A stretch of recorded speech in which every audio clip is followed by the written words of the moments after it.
In this video, I'm going to show you how you can easily make your iPhone screen never turn off.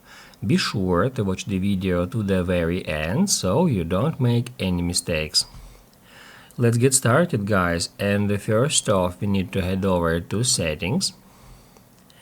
After that, scroll down a bit until you find Display and Brightness. And now here we are looking for the option which is called Auto Lock. We need to tap on it. Here, as you can see now, in my case it is set to 3 minutes. It means that my iPhone screen will turn off after 3 minutes of inactivity.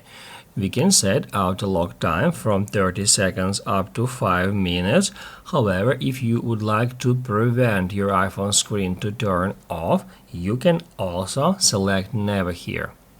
Basically, guys, that's it. So if this video was helpful for you, don't forget to hit the like button.